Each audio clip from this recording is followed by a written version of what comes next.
At the time, I was 8.5 to 9 months pregnant. My baby was to be delivered in 2 weeks. So then they started shooting the pigs. They started shooting again. I heard the sister scream. They stopped shooting. Pig said, "He's good and dead now."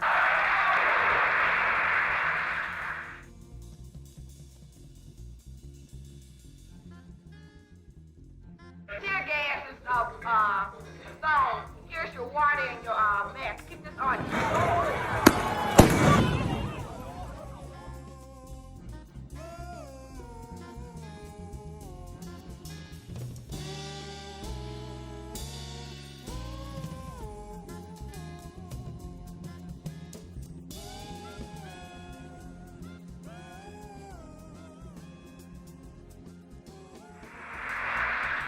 We're drawing the line right here.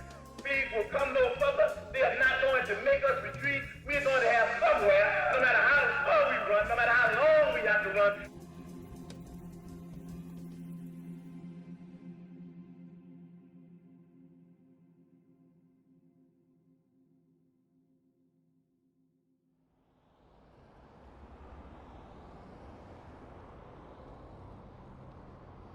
It's 2337 West Chairman Fred Hampton Way.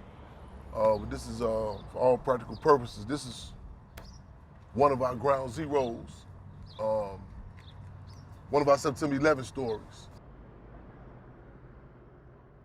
in which December the 4th, 1969, 21-year-old Chairman Fred and 22-year-old Defense Cadet Mark Clark were assassinated by the federal government via the Chicago Police Department.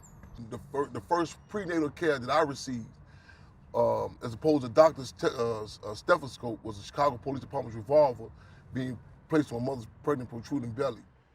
Free Fred Hampton, free Fred Hampton, fascist pigs free.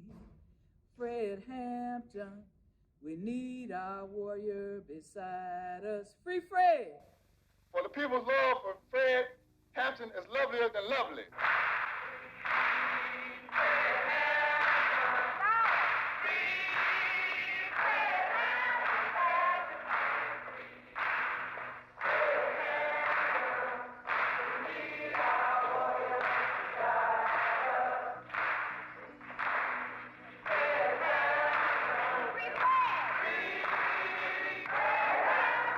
Back down memory lane.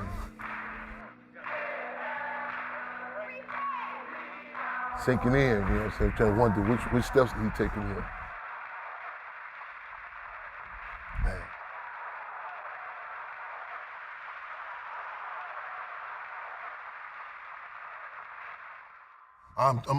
I'm Chairman Fred Hampton Jr. I feel fortunate to have fallen from the tree of two freedom fighters, that of Chairman Fred Hampton and also of Akua and Jerry, formerly known as Deborah Johnson. Gathered at this, and then also, I guess, in the eyes of the state and the system, I have been pretty much deemed a three-strike offender.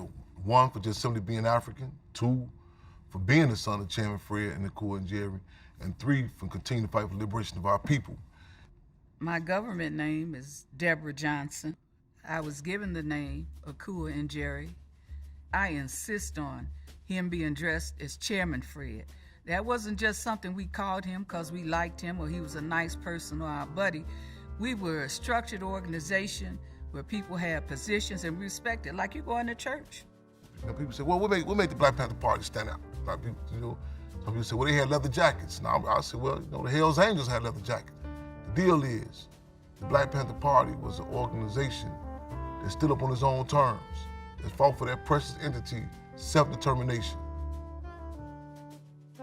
Off of the 10-point programming platform, programs were put in place. The party was mandated wherever they were, not just in Chicago, but all over, to build survival programs. We could fight so we could run our communities in our own interest.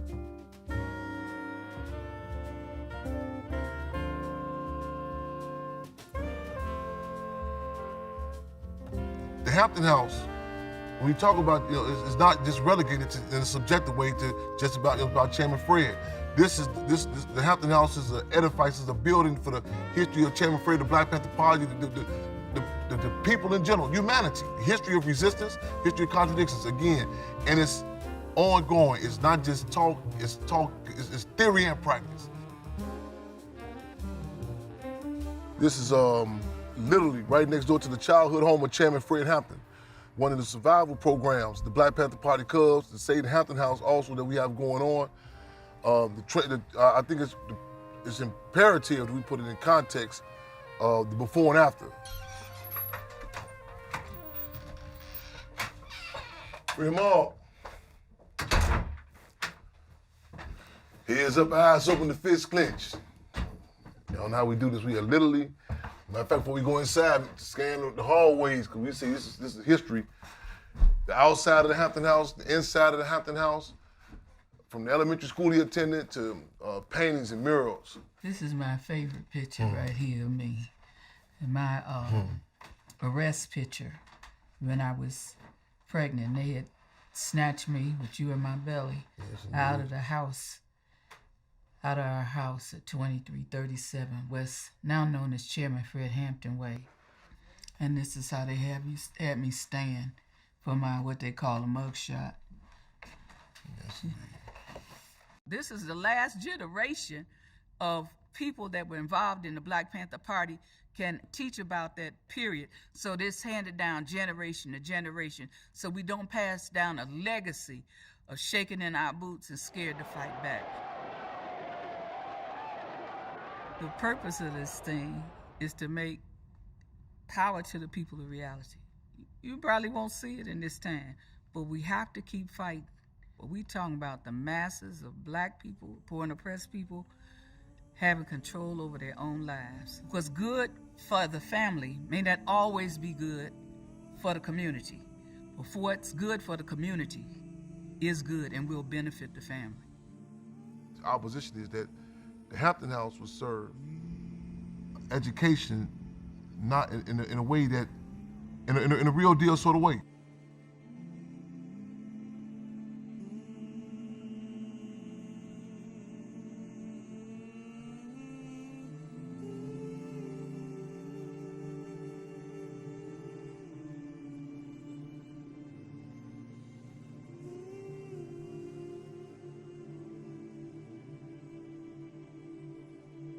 Free them all. Good job, good work, good work. The mother ode, you think I forgot? Well, I think not. From the pyramids to the plantation, through the sharecropping and segregation, to the old earth from her seed, yes indeed, you carried me. In Africa, I rode your back on a plantation of potato sack. Whatever the case, you held me tight, kept me close those winter nights. Matriarchs and mothers and queens and nannies, big mamas and dear mamas, Geronimos and grannies. From the womb to the tomb, from the belly to the grave, through 4 inches of glass, prison blues and shackles and chains. I love you dearly, miss you really, and ain't never gonna change. Right on. Right on. We are the great-grandchildren of Garvey, offspring of Malcolm and the ideological cubs of the Black Panther Party. The Black Panther Party, a tough act to follow. However, we in the Black Panther Party Cubs position that we attempt to not walk in their footsteps, but their Panther paw steps. So the beat goes on. What's the call? Free them all.